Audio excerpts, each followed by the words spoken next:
باللہ من الشیطان اللعین الرجیم بسم اللہ الرحمن الرحیم الحمد للہ رب العالمین والعاقبۃ للمتقین والجنۃ للمؤمنین والنار للملحدین والصلاۃ والسلام علی سید الانبیاء والمرسلین سیدنا ونبینا وشفیعنا ابی القاسم محمد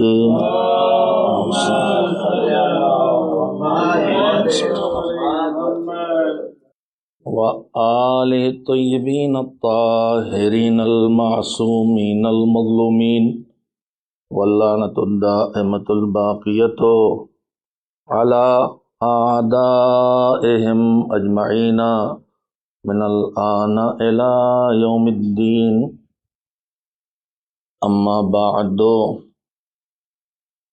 فقد ورد فی زیارت سید الشہداء المعروف بزیارت الوارث عن الصادق علیہ السلام خطابا لشہداء کربلا وانصار الحسین بسم اللہ الرحمن الرحیم بأبی انتم وأمی طبتم وطابت الارض التي فيها دفنتم وفزتم فوزا عظیما وَيَا لَيْتَنِي كُنْتُ مَعَكُمْ فَأَفُوزَ مَعَكُمْ صلوات بھیجیں محمد و آل محمد علیہ السلام۔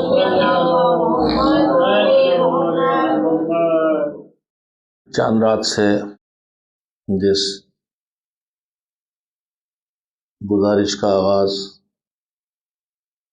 اس عنوان سے کیا گیا تھا کہ لبیک یا حسین کہنے کا مطلب کیا ہے، ہم حسین سے کیا وعدہ کر رہے ہیں اور کس لیے اپنے آپ کو ان کے حوالے کرنے کی بات کر رہے ہیں، اور اس منزل تک پہنچنے کے لیے کہ ہم اس نعرے کو عملی شکل دے سکیں، ہمیں اپنے اندر وہ کون سی خوبیاں اور کمالات ہیں جن کو پکا کرنا ہوگا، اور وہ کون سی کمزوریاں ہیں جن سے اپنے آپ کو الگ کرنا ہوگا، تب ہم اس نعرے کو عملی شکل دے سکیں گے۔ اور ہمیں اس نعرے کو عملی شکل ایسے تو جب کہیں ظلم ہو اور مظلوم کا کوئی ساتھ دینے والا نہ ہو تو اس وقت کربلا کا تقاضا ہے کہ اٹھ کھڑے ہو اور مظلوم کا ساتھ دو اور ظلم سے اسے بچاؤ۔ جب کہیں ناانصافی ہو تو مظلوم حسین مظلوم کے عزاداروں کا، حسینیوں کا، کربلائیوں کا فریضہ ہے کہ وہ ناانصافی کے خلاف اٹھ کے آواز دیں۔ حسینیت یہی سکھاتی ہے، اور لبیک یا حسین کہنے کا یہی مطلب ہے کہ ہمارے درمیان زندگی میں ظلم نہیں رہے گا، ہم نہ خود ظلم کسی پہ کریں گے نہ کسی کا ظلم سہیں گے، ہم نہ بے عدالتی کو اپنے گھر میں، اپنی ذات میں، اپنے حلقے میں وجود میں آنے نہ دیں گے، اور نہ کہیں ناانصافی کو آزاد چھوڑیں گے، اس کا مقابلہ کر کے اسے ختم کریں گے اور انصاف دلائیں گے۔ لبیک یا حسین کہنے کا مطلب یہ ہے کہ مولا ہم آپ سے وعدہ کرتے ہیں کہ ہم سچ کا ساتھ دیں گے، حق کا ساتھ دیں گے، اور حق کا ساتھ دینے اور سچ کا ساتھ دینے میں جو بھی قربانیاں دینا پڑیں وہ قربانیاں ہم دیں گے۔ لبیک یا حسین کہنے کا مطلب یہ ہے کہ آپ نیکیوں کو پھیلانے نکلے تھے تو ہم اپنے دور میں نیکیوں کے پھیلانے کی مہم چلائیں گے۔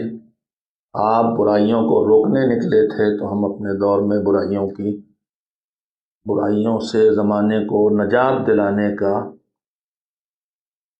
کی مہم چلائیں گے۔ لبیک یا حسین کہنے کا مطلب یہ ہے کہ آپ کے انصار کی طرح جیسے انہوں نے صبر دکھایا تھا مشکلات کے سامنے اور ان کے پائے استقبال میں لرزش نہ آئی، ویسے ہی ہمیں چاہے لالچ دی جائے، چاہے ہمیں ڈرایا جائے، چاہے ہمیں خوفزدہ کیا جائے، چاہے ہماری سادگی سے فائدہ اٹھانے کی کوشش کی جائے، لیکن ہم دشمن کے جھانسے میں نہیں آئیں گے۔ ہم دنیا کی لالچ میں پڑ کے حق کا ساتھ نہیں چھوڑیں گے، ہم اقتدار کے چکر میں آ کے حق کا ساتھ نہیں چھوڑیں گے۔ ہم ہر لمحے نگاہ رکھیں گے کہ حق کیا ہے، سچ کیا ہے، اور اسی کا ساتھ دیں گے۔ یہ ہے لبیک یا حسین کا مفہوم، جو میں نے چند لفظوں میں آپ کی خدمت میں عرض کرنے کی کوشش کی۔ لبیک یا حسین ہم سے کہتا ہے کہ برستے تیروں میں مصلی بچھایا تھا تو ہم بھی مصلی کو اجڑنے نہیں دیں گے۔ آپ نے اول وقت نماز پڑھنے کے لیے جنگ روکی تھی تو ہم ضروری سے ضروری کام چھوڑ کے بھی نماز کے اول وقت کا لحاظ کریں گے۔ 4 دن کی بھوک پیاس برداشت کی تھی انصار حسین آپ نے، اس لیے کہ آپ کے ذریعے دین کی حفاظت ہونا ہے، چاہے بھوکا اور پیاسا رہنا پڑے تب بھی پیچھے نہیں ہٹنا ہے۔ تو ہم بھی دین کے معاملے میں پیچھے نہیں ہٹیں گے، چاہے ہمیں جتنی دشواریوں کا سامنا کیوں نہ کرنا پڑے۔ یہ پیغامات ہیں جو لبیک یا حسین سے نکلتے ہیں، اور اس کو زبان سے کہنے کے ساتھ ساتھ اسے عملی شکل دینے کی نوبت، یوں تو میں نے ابھی عرض کیا کہ زمانے میں کسی وقت بھی آ جاتی ہے جب کہیں ناانصافی ہو، جب کہیں دین مٹایا جانے لگے، جب کہیں قرآن کا مذاق اڑایا جانے لگے، جب کہیں واجبات دین سے انکار کیا جانے لگے، جب کہیں ولایت و امامت و نبوت کا انکار کیا جانے لگے، تو وہ لبیک یا حسین کی جگہ ہے۔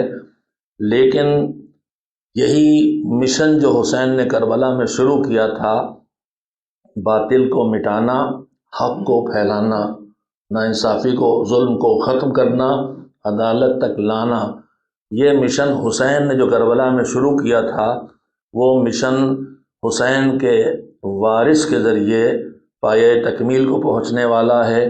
دور حسین میں جو تھے وہ اٹھ کے 72 آ گئے تھے، اب وارث حسین انتظار کر رہا ہے کہ جیسے 72 میرے دادا کو ملے تھے ویسے 313 خالص اور مخلص مجھے مل جائیں۔ تو حسین نے جو مہم شروع کی تھی، ناانصافی مٹاؤ، ظلم ہٹاؤ، حق کی حکومت لاؤ، عدل کا نظام قائم کرو، اونچ نیچ ختم کرو، مساوات لاؤ، ستم اور ظلم کو صاف کرو، عدل اور انصاف لاؤ،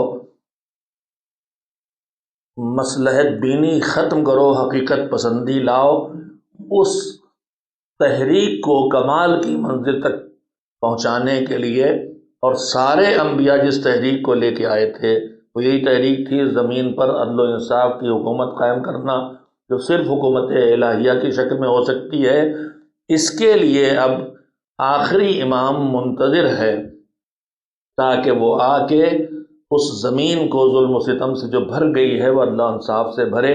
لہذا ہمارے کاندھوں پر سب سے بڑی ذمہ داری آتی ہے کہ ہم زبان سے لبیک یا حسین کہنے کی منزل پہ آ گئے ہیں، تو اب ہم اس سے آگے بڑھیں اور ہم اپنے آپ کو عملی طور پر تیار کریں کہ جب زمانے کا حسین آئے تو ہم اس کی بارگاہ میں ویسے ہی پہنچ جائیں جیسے انصار حسین کربلا میں ان کے ساتھ پہنچے تھے۔ حسین کو چھوڑنے والے بھی تھے، حسین سے مقابلہ کرنے والے بھی تھے، حسین کے ساتھ نہ آنے والے بھی تھے، حسین کا ساتھ جان دینے والے بھی تھے، حسین کے ساتھ وہ بھی آئے جو اتنے عظیم تھے کہ حسین نے انہیں خاص کر کے بلایا جب وارث حسین آئے گا تب بھی یہی صورت ہوگی، مقابلہ کرنے والے بھی ہوں گے، ساتھ چھوڑنے والے بھی ہوں گے، ساتھ نہ آنے والے بھی ہوں گے، ساتھ آ کے چلے جانے والے بھی ہوں گے، ساتھ آ کے جان دینے والے بھی ہوں گے، ساتھ آ کے جنگ میں کامیابی کے بعد حکومت میں حصہ پانے والے بھی ہوں گے، حکومت مہدیہ میں خدمت کی ذمہ داری لینے والے بھی ہوں گے۔ تو ایک فہرست ہے پوری کہ جیسے کربلا کے انصار کی صورت تھی ویسے ہی انصار یہاں بھی درکار ہوں گے۔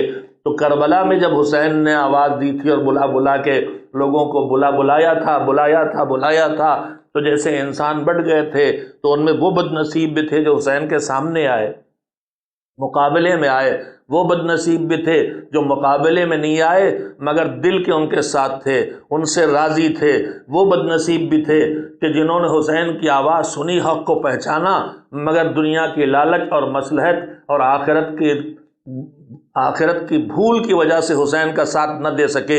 وہ سب قسمیں وارث حسین کے زمانے میں بنیں گی، اور یہ آخری دور ہوگا، یہ دنیا پر آخری حکومت الہیہ قائم ہوگی جو اللہ کی مرضی سے کتنی طولانی ہوگی نہیں معلوم، لیکن اس کے بعد پھر قیامت آنا ہے۔ تو اب حسین کے ساتھ جو نہیں آئے تھے وہ بعد میں حسین کی طرف آ گئے، پچھتائے توبہ کی، جنگ کی، لڑے، شہید ہوئے یا اور بعد میں اٹھتے رہے، ان کے ہاں گنجائش ہے بارگاہ الہی میں پھر پہنچ جانے کی۔ لیکن خدا نہ کرے اگر مہدی دورہ کے سامنے کوئی مقابلے میں آ گیا تو اس کی توبہ کی جگہ باقی نہیں ہے، اب وہاں حر بننے کی گنجائش نہیں ہوگی، جو نہ آیا وہ بعد میں پچھتا کے ساتھ آنے کی گنجائش نہیں ہوگی۔ لہذا ہم انصار حسین کو اتنا پہچان لیں کہ جیسے انہوں نے ان حسین کا ساتھ دیا تھا ویسے ہی ہم بھی دیکھیں کربلا والوں کی وہ کون سی خوبیاں تھیں جن کی وجہ سے وہ اس عظمت پہ پہنچے کہ سید الشہداء نے خود ان کی ان کلمات میں تعریف کی کہ نہ مجھے جیسے اصحاب مجھے ملے باوفا اصحاب، جیسے اصحاب مجھے ملے نیکوکار اصحاب، ویسے اصحاب میرے بابا، میرے دادا، میرے نانا، میرے بھیا کسی کو نہیں ملے، اور جیسے گھر والے اور اہل بیت مجھے ملے، اتنا زیادہ رشتے کا خیال رکھنے والے اور اتنا زیادہ صلہ رحم کرنے والے ویسے کسی کو نہیں ملے۔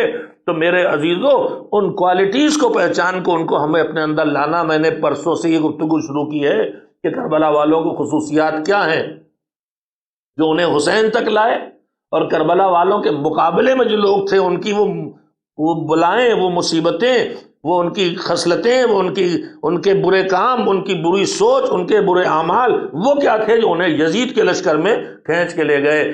تو اگر ان پر اجمالی نظر ڈالی جائے اس رخ پہ کہ جن چیزوں نے حسین تک نہیں پہنچنے دیا، میں کوشش کروں گا کل رات تک اور جتنا مجھ سے ممکن ہو سکے پڑھ کے سوچ کے وہ اسباب بھی 2-3 کم سے کم آپ کے سامنے رکھ سکوں کہ جن خرابیوں کی وجہ سے حسین کے مقابلے میں آئے۔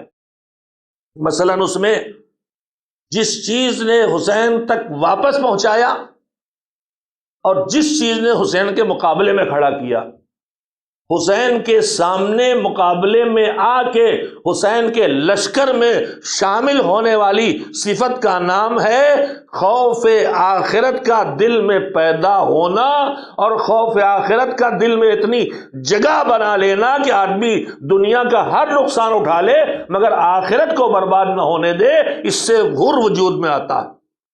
اور اگر دنیا اور آخرت دونوں معاملات سامنے ہوں اور جانتے ہوئے بھی کہ میری آخرت برباد ہو رہی ہے مگر دنیا کی لالچ اتنی غالب ہو جائے کہ آخرت کو پھر بھی چھوڑ بیٹھے اور فیصلہ کرے کہ مجھے آخرت چھوڑنا ہے، دنیا کمانا ہے، اگر یہاں پہنچ جائے تو وہ ہمارے ساتھ بن جاتا ہے۔ تو یہی آخرت ہے جب اس کا یقین دل و دماغ پر عمل قبضہ کر کے اسی طرح سے عمل کروا دے تو وہ بنتا ہے حر۔ اور اسی آخرت کو آدمی بھول جائے، اقتدار کے لیے بھول جائے، پیسے کے لیے بھول جائے، نام کے لیے بھول جائے، تو یہی بنا دیتا ہے عمر سعد، یہی بنا دیتا ہے شمر۔ شمر کیا حسین کو نہیں پہچانتا؟ شمر جنگ صفین میں امیر المومنین کے لشکر میں شامل تھا، شمر عبادت گزار تھا، شمر قاری قرآن تھا، مگر اس کو اتنا سفاک اور ظالم کس چیز نے بنایا کہ وہ صرف نواز رسول کا سر کاٹنے پہ تیار ہو جائے۔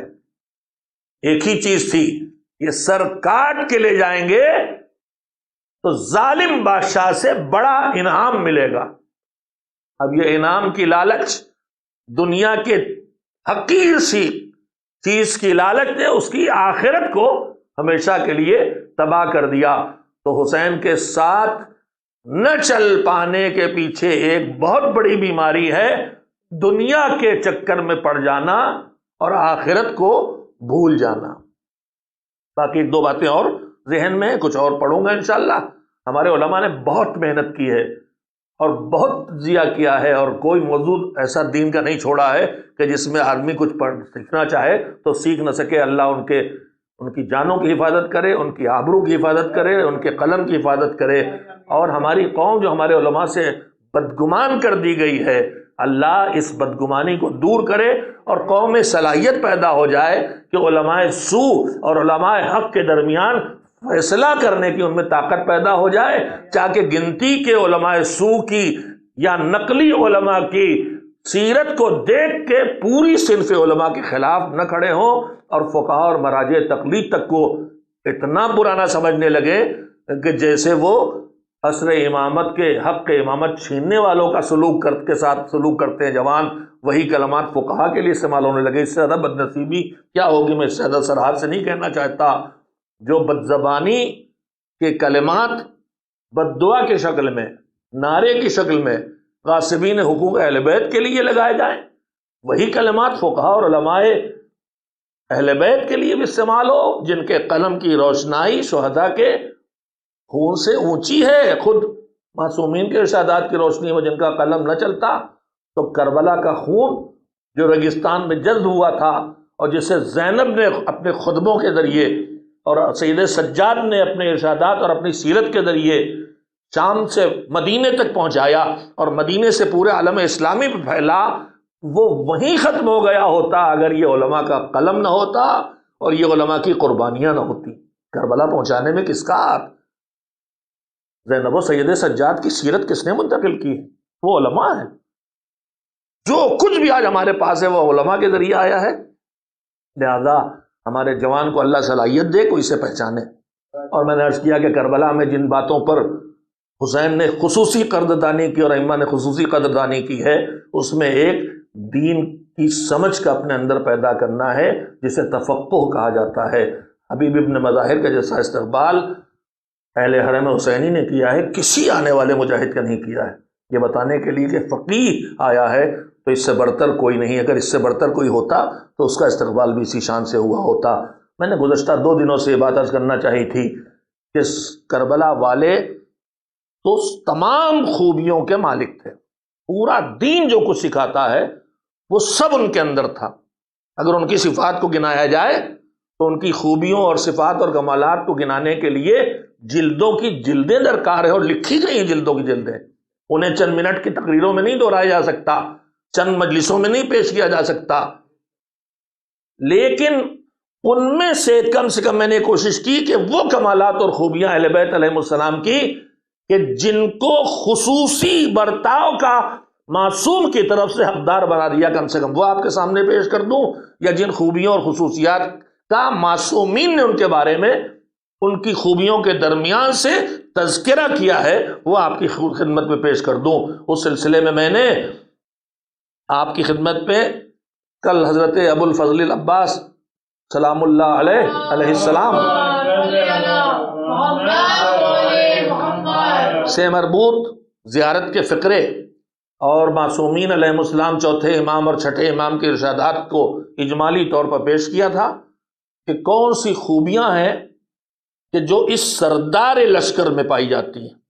وہ سردار کہ جس کے سردار ہونے کا مطلب یہ ہے کہ کربلا والوں میں جتنے اس وقت ہیں حسین کے علاوہ، ان سب سے افضل ترین وجود کا نام ہے ابو الفضل العباس، اس لیے کہ سردار اسے ہی بنائیں گے حسین کہ جو ان سب میں برتر ہو، کسی کمتر کو ان کے برتروں پر مسلط نہیں کیا جا سکتا، جس میں زہیر جیسے عابد شب زندہ دار بھی ہیں، فقیہ حبیب ابن مظاہر جیسے فقیہ بھی ہیں، مسلم ابن اوسجہ جیسے قاری اور حافظ قرآن اور عبادت گزار بھی ہیں، اور جس میں ایک طویل فہرست ان مجاہدین کی ہے جن کے شرف اور کمالات کا بیان خالی دوستوں نے نہیں کیا ہے، دشمنوں نے بھی اقرار کیا ہے۔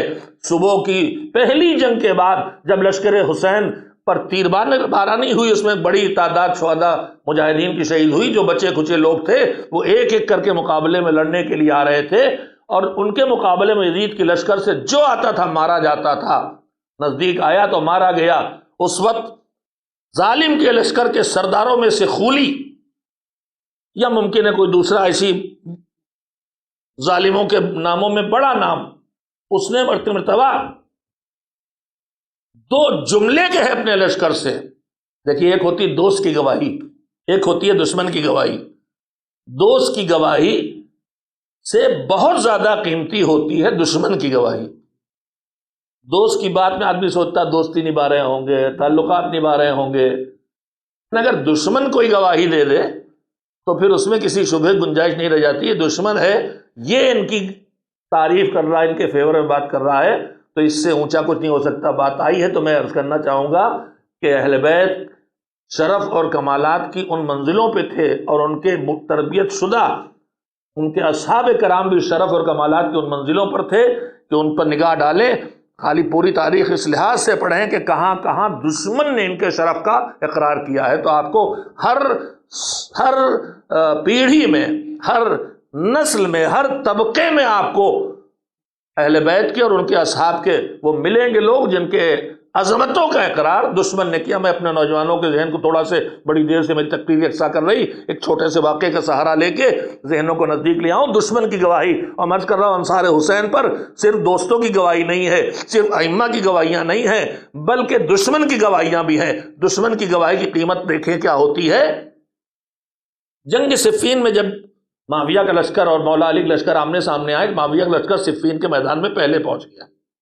وہاں ایک ہی پانی کا ٹھکانہ تھا، اس پہ قبضہ کر لیا اور بہت جشن منایا کہ اب تو ہم بغیر لڑے جیت گئے، پانی ہمارے پاس۔ تو یہ میدان یہاں کہیں دور دور تک پانی نہیں، تو لشکر علی بغیر پانی کے کیسے لڑے گا؟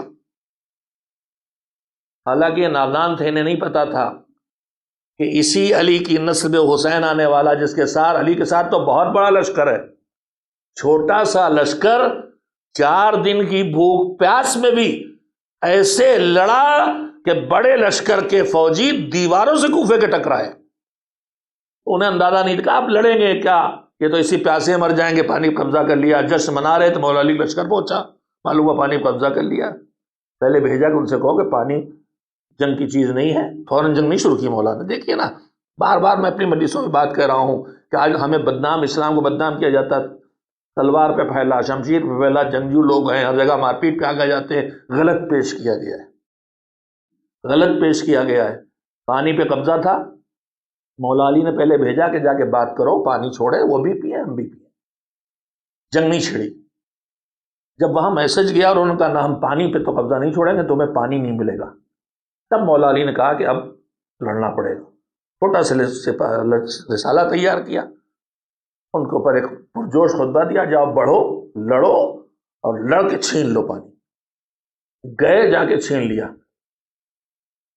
اس حملے میں بعض روایات کے مطابق مجھے یہ بھی پڑھنے کو ملا کہ جہاں حسنین علیہ السلام شامل تھے، وہیں اس پانی کے گھاٹ پہ قبضہ کرنے والوں میں کمسن ابو الفضل العباس بھی شامل تھے۔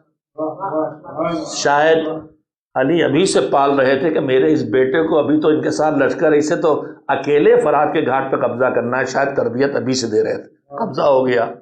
اب جو علی کے لشکر کا قبضہ ہوا تو معاویہ کے لشکر میں کوہرام برپا ہو گیا، پریشانی، مارے گئے مارے گئے مارے گئے۔ امیر شام تک بات پہنچی، کیا ہوا؟ کہا ہم نے پانی چھینا تھا اور اب انہوں نے اب سے پانی چھین لیا۔ سنیے دشمن کی گواہی کسے کہتے ہیں۔ تو انہوں نے پانی چھین لیا، ہم اب پیاسے مارے جائیں گے۔ معاویہ نے کہا پریشان نہ ہو، تم پیاسے نہیں مارے جاؤ گے، تم پیاسے نہیں مارے جاؤ گے، یہ علی ہیں، یہ پانی بند نہیں کریں گے۔ یہ ہے دشمن کی گواہی، اور دشمن کی گواہی ہی نہیں، جس پر دشمن اپنا منصوبہ بنا رہا ہے، علی کے لشکر پر کے قبضے کے بعد معاویہ پھر حملہ کرتا کہ پانی چھین لو، مگر اس نے پانی چھیننے کے لیے حملہ نہیں کیا، اس نے کہا یہ پیاسا نہیں رکھیں گے، ہمیں کوئی ضرورت پانی کے لیے لڑنے کی نہیں ہے، یہ علی ہے پیاسا نہیں رکھیں گے۔ یہ ہے دشمن کی گواہی، اور یہ ہے اس کردار پر بھروسہ کہ اس کردار پہ بھروسہ کر کے دشمن اپنی پالیسی طے کرتا ہے۔ دشمن کی گواہی کربلا میں بہت ہے، کربلا میں بہت ہے، اور بڑی بڑی سچائیاں اس کے سامنے آ جاتی ہیں۔ عمر سعد نے سرداری قبول کی تھی، لیکن وہ 2 کشتیوں پہ سوار تھا۔ یہ چاہتا تھا کہ رہ کی حکومت بھی مل جائے، اور یہ چاہتا تھا کہ حسین کو قتل بھی نہ کرنا پڑے۔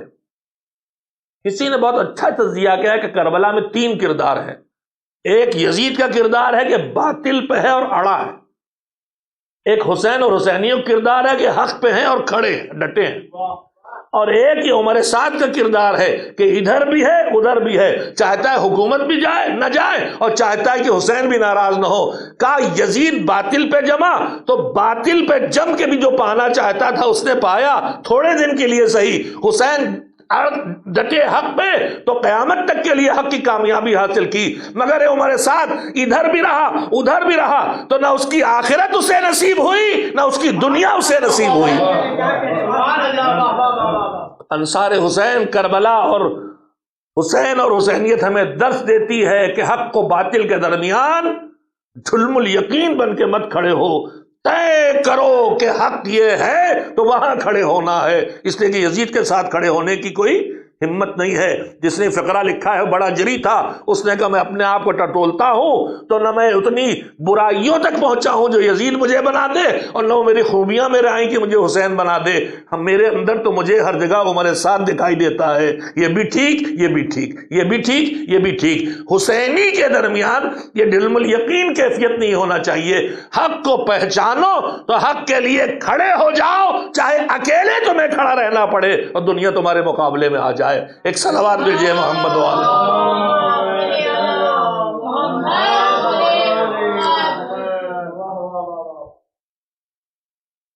دنیا کی لالچ لے گئی ادھر، شبر بنایا، خولی بنایا، اور دنیا کو ٹھوکر مار کے فکر آخرت لے آئی ادھر اور حر بنایا۔ یہ تھے کربلا والے۔ اب جو کربلا والوں کے اوپر سردار بنایا جائے وہ کتنا اونچا ہوگا اس کی زندگی میں نے کل آپ کے خدمت میں تھوڑے سے نمونے رکھ دیے تھے کہ اگر ان میں کوئی فقیہ ہے آیا ہے تو عباس کو اس سے بلند مرتبہ ہونا چاہیے۔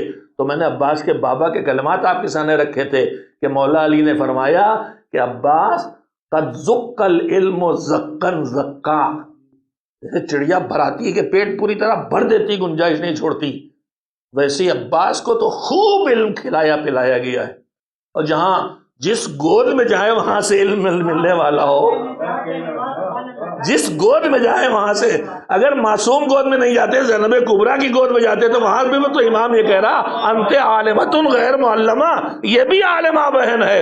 تو جہاں علم ہی علم اور کردار ہی کردار مل رہا ہو، ان گودوں میں جو پلے گا وہ انصار حسینی کا بھی سردار بنے گا۔ ایک صلوات بھیجئے محمد و آل محمد۔ بطور سردار لشکر حسین، بطور علم بردار حسین، خصوصیات حضرت عباس کیا ہیں جو جن کو ائمہ تاریخ نے جن کا تذکرہ کیا ہے؟ اس میں ایک یہی زیارت کے فقرے ہیں، زیارت وارثہ جس کے ٹکڑے میں پڑھ رہا ہوں، جو امام کی زبان سے نکلے ہیں، وہ امام جسے دشمن بھی صادق کہتا تھا۔ یہاں بھی دشمن کی گواہی ہے، وہاں بھی امین و صادق ہونے کی دشمن کی گواہی تھی، مکے میں بھی، یہاں بھی دشمن کی گواہی ہے۔ میں بھی آپ کو دشمن کی گواہی سنا رہا تھا، دماغ سے نکل گیا، پھر یاد آ گیا کربلا میں دشمن گواہی سنیں گے۔ جب مسلسل دباؤ پڑا یزید کے زیادہ طرف سے بیعت لو بیعت لو بیعت لو، اور ایک کے بعد ایک آتا رہا خط لکھوا کے کہ یا بیعت لو یا ان کو ہو لو، ہر ایک چانس میں ہے کہ عمر سعد کی جگہ میں لے لوں، شبر و خولی، آخر میں شبر لے کے آیا کہ یا تو بیعت لو یا سر کاٹو یا شبر کے حوالے کرو۔ تو ابن سعد نے پھر جنگ کرنا طے کیا، اپنی دنیا بھی کھوئی اور اپنی آخرت بھی گنوائی۔ لیکن ابن سعد کا جملہ تاریخ میں ہے، جب بیعت کا مطالبہ کیا گیا تو ابن سعد نے حسین کے لیے کہا کہ حسین تو بیعت نہیں کریں گے۔ کیوں نہیں کریں گے؟ کہا ان بین جنبی لنفس ابی، حسین کے سینے میں ان کے باپ کا دل دھڑک رہا ہے، یہ بیعت نہیں کریں گے۔ یہ جملہ صرف عظمت حسین کو نہیں بتا رہا، یہ دشمن گواہی دے رہا ہے کہ نہ علی نے کبھی باطل کی بیعت کی، نہ حسین کبھی باطل کی بیعت کریں گے۔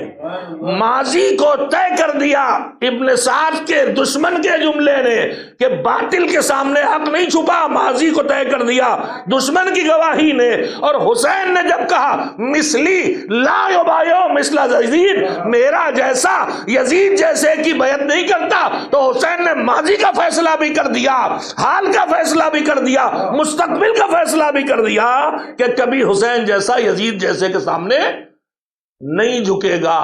یہی وجہ تھی کہ طاقتور ظاہری طور پر جو حسین ہے اس سے مطالبہ بیعت کیا گیا، مگر قیدی سید سجاد سے یزید نے ڈیمانڈ بیعت کی نہیں کی۔ یہ تو کمزور ہے، اس سے کہو بیعت کر لے۔ کہا انہیں پتہ ہے کہنے سے فائدہ نہیں، اگر حسین نے کہا ہوتا حسین یزید کی بیعت نہیں کرے گا تو پھر ہم سوچتے کہ علی ابن الحسین بیعت کر لیں گے، لیکن حسین تو یہ کہہ گئے کہ میرا جیسا یزید جیسے کی بیعت نہیں کرے گا۔ تو اب یہ تو حسین جیسے ہیں، یہ کہاں بیعت کرنے والے؟ اسی لیے آپ دیکھیں گے کربلا کے بعد ظلم و ستم کی تاریخیں لکھی گئیں، مگر کسی ظالم وقت نے کبھی حسین وقت سے مطالبہ بیعت نہیں کیا ہے۔ ایسا انکار حسین نے کیا تھا۔ ایک صلوات دے دیں۔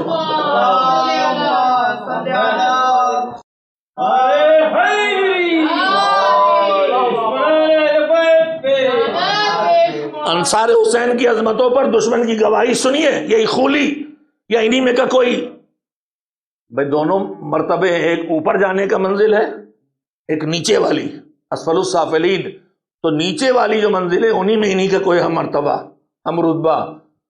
جب ایک کے بعد ایک لڑنے جاتا ہے اور جو مقابلے میں جاتا ہے انصار حسین کے، جس کے سامنے پڑتا ہے اس کی گردن الگ، سر الگ، دھڑ الگ، دیکھتے دیکھتے اس نے آواز دی، دو جملے کہے تھے۔ اس نے کہا کہ یہ ابطال المصر ہیں، یہ جہاں جہاں سے آئے ہیں یہ اپنے اپنے علاقے کے بہادر ترین لوگ ہیں، مرد ہیں، اس کا صحیح ترجمہ ہوگا مرد۔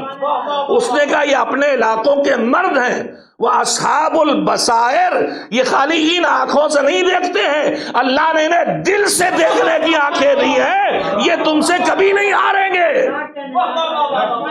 ان کے پاس جا کے نہ لڑو۔ یہ دشمن کی گواہی تھی، وہ کہہ رہا تھا کربلا والوں کو دیکھ کے کہ یہ صرف آنکھوں سے نہیں دیکھتے ہیں، ان کو اللہ نے بصیرت دی ہے جو یہ طے کر دیتی ان کے لیے کہ صحیح کیا ہے، غلط کیا ہے، حق کیا ہے، باطل کیا ہے، کنجروی کیا ہے، راہ راست پہ چلنا کیا ہے۔ دشمن کی گواہی ہے انصار حسین کے لیے۔ ایک صلوات بھیجیں محمد و آل محمد علیہ السلام پر۔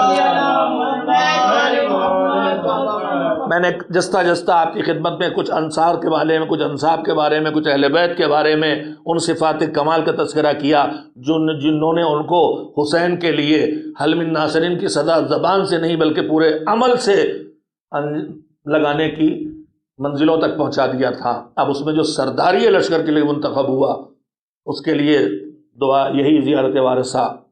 بسم اللہ الرحمن الرحیم۔ السلام علیکہ ایھا العبد الصالح المطیع للہ ولرسولہ۔ ابو الفضل عباس علیہ السلام کی سے خطاب ہے، ظاہر ہے کہ باعظمت کو باعظمت سلام کر رہا ہے۔ تو جب کسی باعظمت کا تذکرہ کوئی باعظمت کرتا ہے تو اس باعظمت کے مرتبے اور رتبے کا خیال کر کے کرتا ہے۔ ہم آپ بھی روزمرہ کی انہی مجلسوں محفلوں میں نظامت جو کرتے ہیں تو جس کو بلاتے ہیں، جس کو پکارتے ہیں، جس سے گفتگو کرتے ہیں اس کی شایان شان کلمات استعمال کرتے ہیں۔ اب آپ یہاں ملاحظہ فرمائیں گفتگو کہاں سے شروع ہوتی ہے؟ السلام علیکہ ایھا العبد، سب سے پہلی صفت کیا ہے؟ وہ کہ جو بندہ ہے خدا کا، الصالح، وہ بندہ جو صالح ہے، جس کے ہاں مفسدہ اور بگاڑ کہیں ہے ہی نہیں ہے، جو صرف اور صرف جس کے اندر صرف صلاحیت ہے، خوبیاں ہیں، کمال ہے، اچھائیاں ہیں، جس کے ہاں بگاڑ اور فساد اور مفسدہ ہے ہی نہیں، وہ صالح ہے۔ اس کے بعد اگلی صفت کیا ہے؟ المطیع للہ ولرسولہ، سرداری لشکر حسین تک پہنچانے والی صفتوں میں صفت ہے عبد ہونا، صفت ہے صالح ہونا، صفت ہے مطیع ہونا۔ میرے عزیزوں، بقیہ کل شب میں ہی نہیں تذکروں کی طفیل میں بات آئے گی، میں اس وقت اسی ذرا سے صراحت کر دوں کہ بندہ ہونا کون سا کمال ہے جو بندہ کہہ کے پکارا۔ میں نے کل یا پرسوں یہیں کسی مجلس میں دونوں میں سے کسی جگہ کہا تھا کہ ایک ہے عابد اور ایک ہے عبد۔ عابد وہ ہے جو تھوڑی دیر کے لیے اپنے آپ کو مالک کے حوالے کرتا ہے۔ میں نماز پڑھ رہا ہوں، اتنی دیر میرا جو کر رہا ہوں یہ عابد ہوں، میری زبان اس کی حمد میں چل رہی، میری آنکھیں اس کے حکم سے رکی ہوئی ہیں جہاں رکنا ہے، میرا دماغ، میرے ہاتھ پیر سب اس کے قابو میں ہیں۔ مگر جب میں نماز پڑھ چکا تو میں اب عابد نہیں ہوں، عابد نہیں ہوں، اب میری زبان بھی اس کے اختیار میں نہیں ہے، اس کے حوالے نہیں کی نا میں نے۔ جب نیت تکبیر کی تھی تو میں نے مان لیا تھا اب نہ بولوں گا جو نماز میں ہے، اس کے علاوہ کچھ نہیں بولوں گا، میں روؤں گا بھی نہیں، میں ہنسوں گا بھی نہیں، میں کھاؤں گا بھی نہیں، میں پیوں گا بھی نہیں، نماز پڑھنے کے علاوہ کچھ اور کروں گا نہیں۔ اتنی دیر کے لیے حوالے کیا تھا۔ اب نماز ختم ہوئی، اب بول سکتے ہو، اب ہنس سکتے ہو، اب کوئی کام بھی کر سکتے ہو، یہی ہوا نا، یہ ہوا عابد۔ تو جو تھوڑی دیر کے لیے اپنا اختیار مالک کے حوالے کرے وہ ہوتا ہے عابد، اور جو اپنے پورے وجود کو ہر وقت کے لیے اللہ کے حوالے کر دے وہ ہوتا ہے عبد۔ میری زبان نماز میں نہیں، زندگی کے ہر لمحے میں تیری مرضی سے چلے گی، میری آنکھیں صرف نماز میں نہیں، زندگی کے ہر مرحلے میں وہی دیکھیں گی جس کو تو اجازت دے گا، وہاں سے رک جائیں گی جہاں تو روکے گا، میرا دماغ وہی سوچے گا جو تجھے اچھا لگے گا، وہ نہیں سوچے گا جو، یہ کسی ایک خاص وقت میں نہیں، جب زندگی کے ہر لمحے میں انسان کے دل و دماغ اور اعضاء و جوارح پر الہی اقتدار قائم ہو جائے تب یہ منزل آتی ہے کہ وہ عبداللہ کہلائے۔ یہ معمولی شرف نہیں ہے، اس شرف کو معمولی نہ سمجھے، میں اپنے جوانوں تک یہ پیغام پہنچاؤں گا، عبد ہونا کوئی معمولی شرف نہیں ہے۔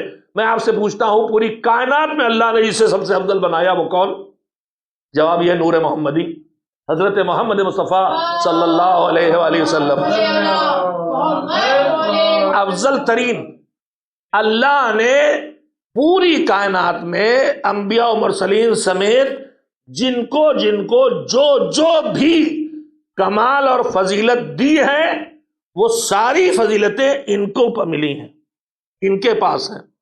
یہاں پر ایک جملہ بہت جلدی سے سنا دوں، مولانا غلام اصغر اللہ مقامہ جس طرح بات کہہ دیتے تھے بہت مشکل تھا۔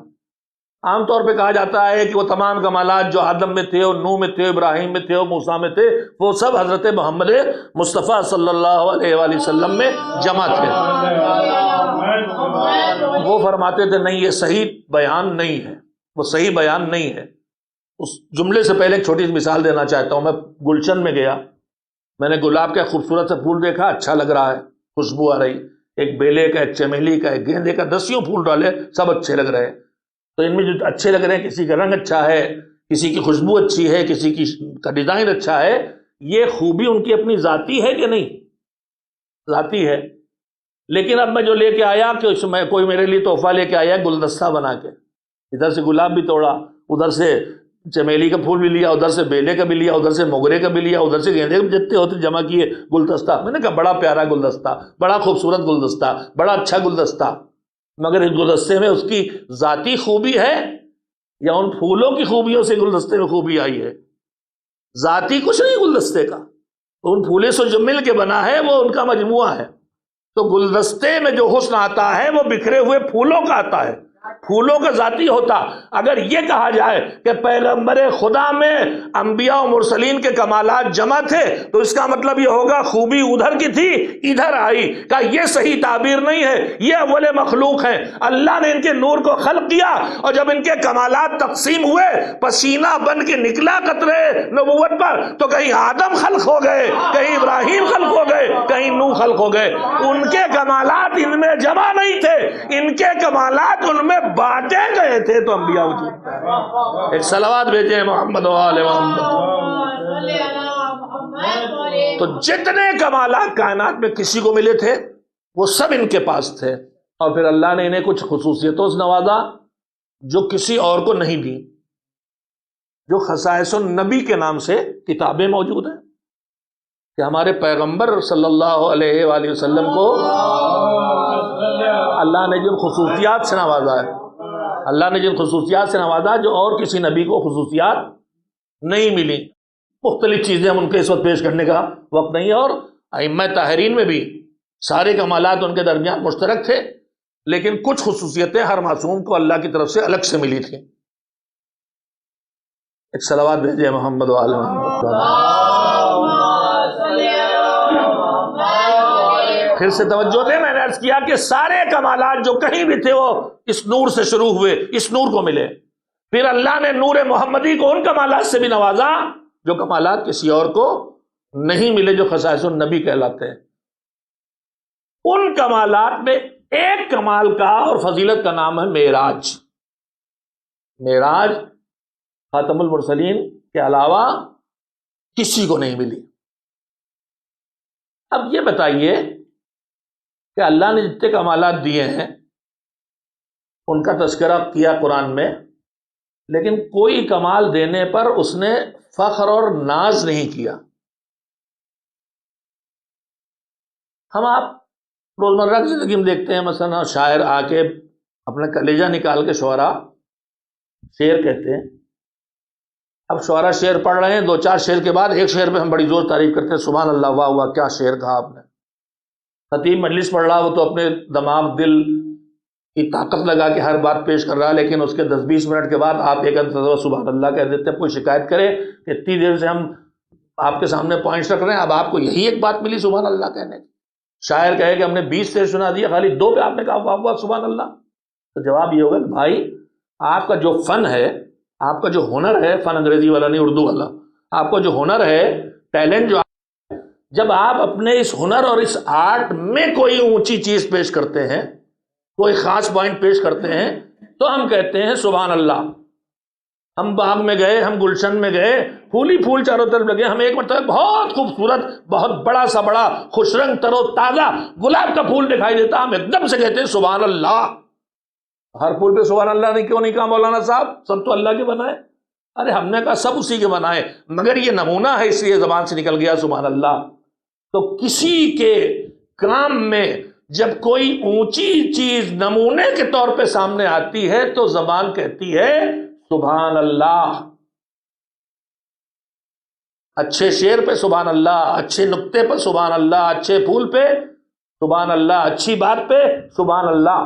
اللہ نے جتنے خصائص اور عظمتوں سے اپنے پیغمبر کو نوازا ہے، ان میں کسی کی عطا پہ زبان قدرت نے سبحان اللہ نہیں کہا، مگر معراج اس فضیلت کا نام ہے کہ جب اس کے عطا کرنے کی بات آئی، اعلان کیا تو زبان قدرت بھی کہہ اٹھی سبحان الذی۔ اب جو اتنی اونچی عبادت ہے، عظمت ہے، اس عظمت کا باکمال ہے، اتنا اونچا کمال ہے کہ جس کی عطا کرنے پہ خود زبان قدرت سبحان اللہ کہہ رہی۔ اب میں نے سوچا کہ قدرت معراج کا بیان کر رہی، پاک و پاکیزہ ہے وہ بات، وہ ذات جو لے گیا معراج پر کس کو؟ تو ہم نے سوچا آئے گا خاتم المرسلین کو، سید الانبیاء کو، طٰہٰ کو، یاسین کو، مگر زبان قدرت جو آگے بڑھی تو جواب ملا سبحان الذی اسریٰ بعبدہ۔ شاید آپ کے ذہنوں سے نکل گیا، میں نے عرض کیا تھا عبد خدا ہونا کوئی معمولی منزلت نہیں ہے۔ خاتم المرسلین افضل الانبیاء جب اسے معراج ملتی ہے تو اسے سید الانبیاء کہہ کے معراج نہیں ملتی، اسے خاتم المرسلین کہہ کے معراج نہیں ملتی، اسے طٰہٰ و یاسین کہہ کے نہیں، زبان قدرت کہتی پاک و پاکیزہ ہے وہ ذات جو اپنے عبد اور بندے کو معراج کی عظمتوں پہ لے گیا۔ اس کا مطلب عبد خدا ہونا اس اونچے مرتبے کا نام ہے کہ اس سے اونچا مرتبہ اس کائنات میں نہیں پایا جاتا۔ اور عبد ہونے کا مطلب یہ ہے کہ اپنے آپ کو حوالے کر دیا جائے پروردگار کے، اپنے پورے وجود کو، اپنی آنکھوں کو، اپنی زبان کو، اپنی خواہشات کو، اپنی تمناؤں کو، اپنی امیدوں کو، اپنے اعمال کو، اپنے پورے وجود کو اللہ کے حوالے. میرے پاس وقت ہوتا کل کوشش کروں گا کہ اس میسج کو اور پہنچا سکوں کہ حسینی کو ساری طاقت لگا کے اپنی زندگی کو اس طرح ڈھالنا ہے کہ وہ عبداللہ کہلانے کے لائق ہو جائے، بندے خدا کہلانے کے لائق ہو جائے.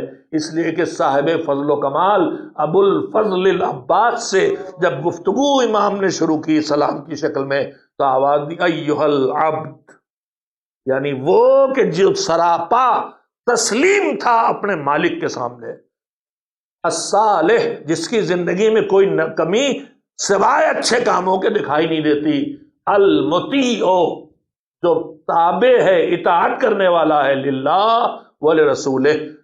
اگر علم بردار حسینی کے ماننے والے ہو، علم اٹھاتے ہو تو تمہیں اللہ کا بندہ ہونا چاہیے، اپنی خواہشات کا بندہ نہیں، رسموں کا غلام نہیں، مصلحتوں کا غلام نہیں، خیالات کا غلام نہیں، خاندانی بندھنوں کا غلام نہیں، تمہیں اللہ کا بندہ ہونا چاہیے. تم کسی کے تابع نہ بنو سوائے احکام خدا کے، تب ابو الفضل کے علم کو اٹھانے کے لائق ہوگے. تمہاری زندگی صلاحیتیں دکھائی دیں، تمہاری زندگی میں خوبیاں دکھائی دیں، خرابیوں سے پاک ہوتے چلے جاؤ. اس لیے کہ تم علم بردار حسینی کے ماتمدار ہو، اس کے علم اٹھاتے ہو اور اس سے وفا کی خوشبو لیتے ہو. صرف عباس نے وفا نہیں بانٹی، ائمہ نے ان کے، وہ تو امام حسین علیہ السلام نے انصار اور صاحب کے لیے یہ کلمہ استعمال کر دیا کہ ان سے زیادہ باوفا کوئی نہیں. حضرت ابو الفضل عباس کی تعریفوں میں تو معصومین نے جو کلمے کہے یہی ان کا عبد ہونا. میں کل انشاءاللہ تذکرہ کروں گا کہ جیسے پیغمبر کا بڑا شرف عبدیت ہے، ویسے ہی اور بھی جو ہیں ان کے ساتھ شرف میں ان کے ساتھ ساتھ وہ بھی ان کا بھی بڑا شرف عبدیت ہے، عبد ہونا ہے. اور پھر اللہ کی اطاعت اور رسول کی اطاعت. اور یہ مزاج پورے کربلا میں ہر جگہ دکھائی دیتا ہے.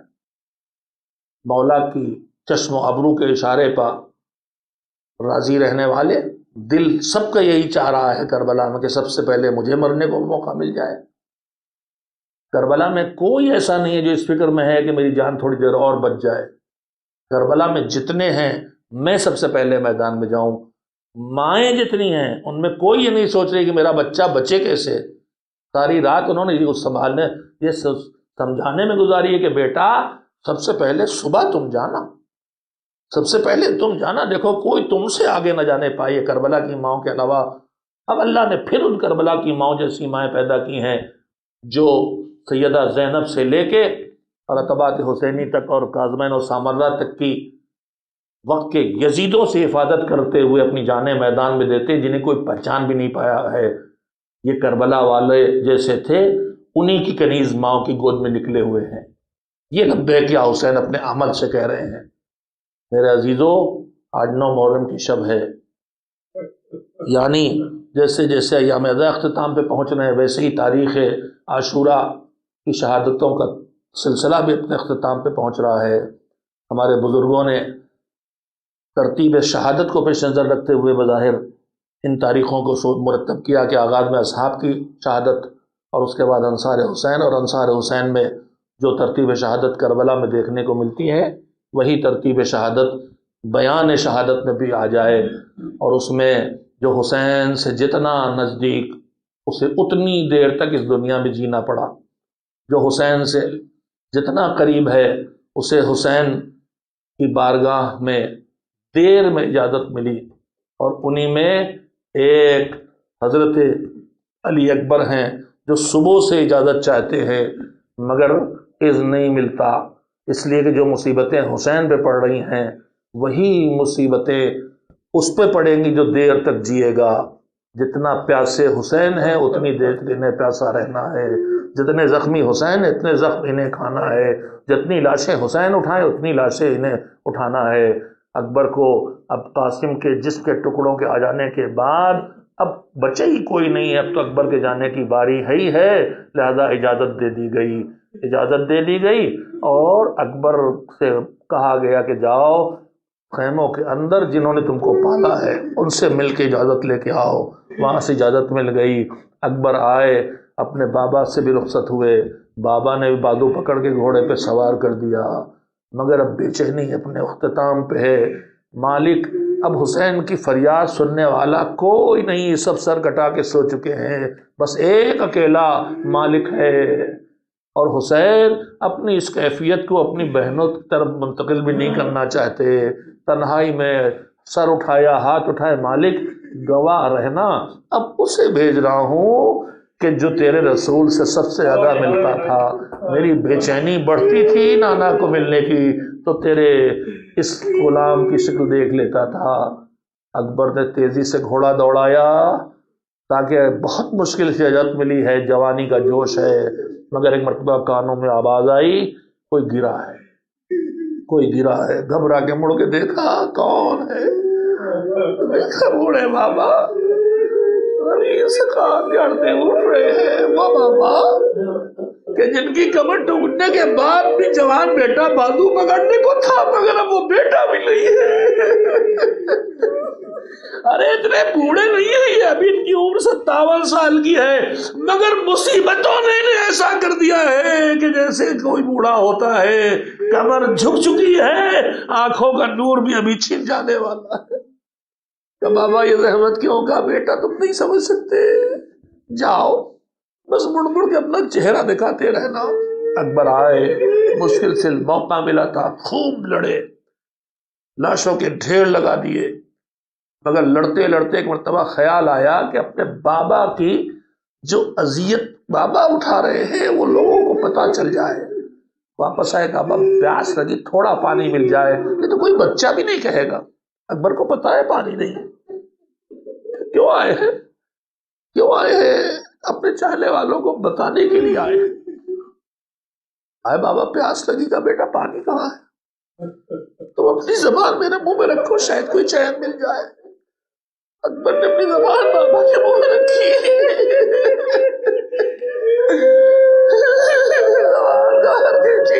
ارے بابا بابا مجھے کہاں چین ملے گا، تمہارے منہ میں تو کانٹے پڑے ہیں بابا، اتنا پیاسا تو میں بھی نہیں ہوں۔ کیوں سمجھے؟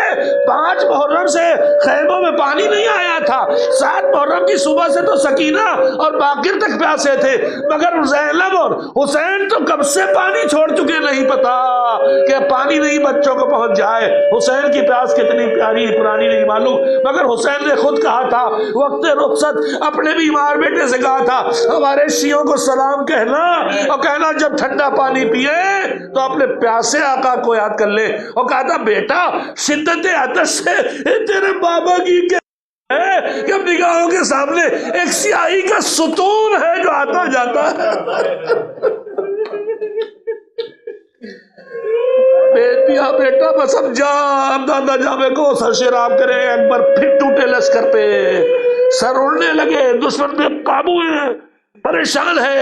ایک مرتبہ ابن سعد نے آواز دی حسین کا لفظ جگر، علی کا خون اس کی رگوں میں، عباس کا شاگرد ایسے قابو میں آنے والا نہیں، دھوکہ دے کے مارو۔ لیجئے صاحب، ایک جھاڑی کے پیچھے ایک ظالم نیزہ لے کے چھپا، ایک رسالے نے حملہ کیا، اکبر پوری تیزی سے طاقت سے گھوڑے کو دوڑا کے دشمنوں پہ ٹوٹے، ادھر سے پوری تیزی سے دوڑتا ہوا گھوڑا، ادھر پوری طاقت سے بہکا ہوا نیزہ، نیزے نے سینے میں جا کے بوسا دیا، پسلیوں میں جگہ بناتے ہوئے کلیجے میں اتر گیا۔ ظالم نے جو نیزہ کھینچنا چاہا تو نیزے کی نہیں کہنا آسان ہے، ارے سینے کی پسلیوں میں الجھ کے ٹوٹ گئی۔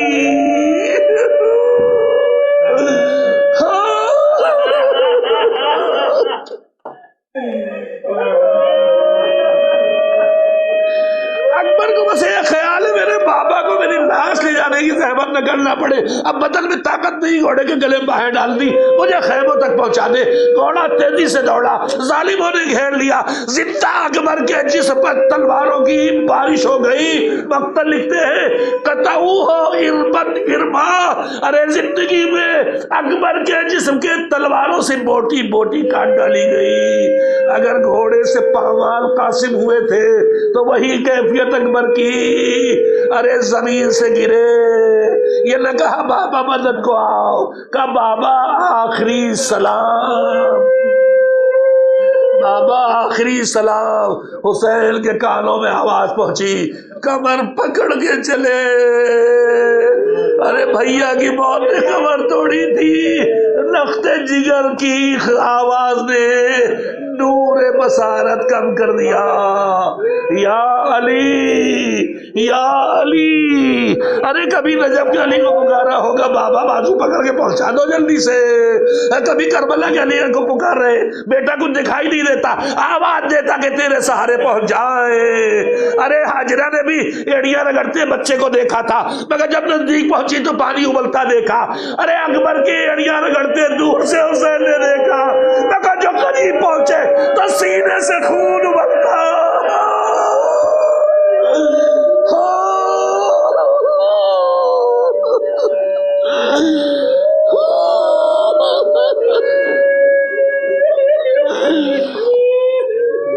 بس بوڑھا باپ آیا، سر اٹھا کے گود میں رکھا، بیٹا کیا حال؟ کہا بابا دادا جامع کوثر لیے انتظار کر رہے ہیں، بابا آخری لمحات ہے تب نکل رہا ہے، بابا تم ماں ہو تم جانتے ہو۔ ارے میرے کلیجے میں برچھی ہے، بڑی تکلیف دے رہی، نکل جاتی تو تب آسانی سے نکل جاتا۔